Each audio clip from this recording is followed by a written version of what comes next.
Welcome, Jean and Diana.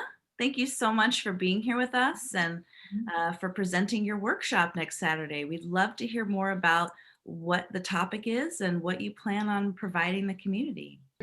We're really excited to do a workshop for everybody on self-led eating and well-being in stressful times because God knows these are stressful times. And also, this time of year, it always seems to be the time when all of our managers are gearing up to do something better, right? To get us together, improve things. A lot of times that's around how we can improve our eating and our exercise habits. And so this is a really good time to do this workshop in general.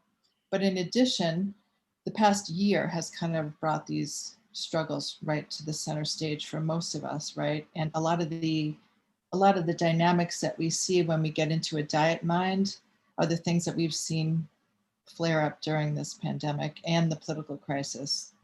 I think you're absolutely right, Jean. There has been so much uncertainty in this year, and that uncertainty, my clients and all of us, including myself, were fraught with the unknowing, which then leads to more anxiety. And the more anxiety we have, the more we're looking toward the ways that we used to cope and be able to take care of those that we're not able to right now, because so many Right. of us are isolated and we don't have the resources that we used to have. And so our internal system is resorting to ways that it used to and historically could turn to food or could turn to any type of behaviors, binge watching TV, or alcohol is consumption is higher.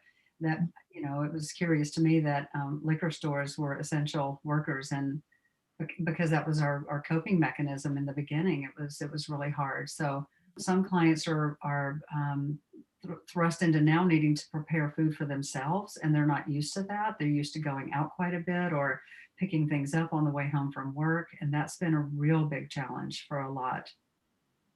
I'm really finding that a lot of these challenges are really kicking up a lot of shame for folks.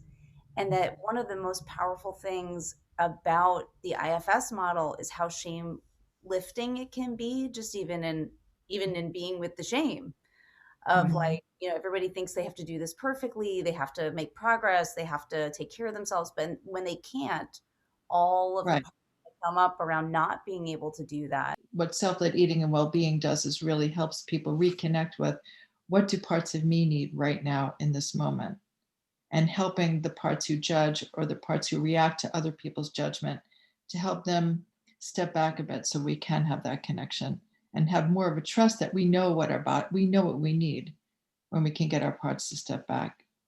And understanding that these parts of us that we view as critical or judging or punitive in some way inside of us, that we can actually meet them with a different, we can meet them in a different mindset, which is self energy. Because if we're meeting them from another part, we get really trapped into the polarity of everybody knows what that battle is inside of us. I should and I shouldn't. So the self-led eating and wellness allows us to be more compassionate, but even Mhm. at least more welcoming or more open. Mhm. And that helps soften a little bit the anger toward, let's say, or the frustration toward the binge eating part of us, because now we know at least it's trying really hard to help, and we can offer it another way of looking at things. Could you guys give us a rundown of the workshop and what people can expect from coming? In the 3 hours that we have, which of course doesn't feel like enough time even before we start, but basically to help people reflect on the ways in which they get disconnected from their core wisdom about what their bodies need. And also just, what kind of automatic assumptions do we make about why people are depressed and anxious? That's also important. What ideas do we have about people in all different kinds of bodies to really start to look at that?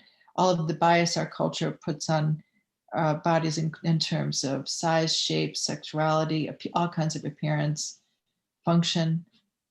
So we wanted to talk a little bit about that. The internalized experience is the most important of this. It's that we can't teach these skills from the top down, from a managerial place down, because that's not how the system manifests and that's not how it actually works. It's more from inside of us.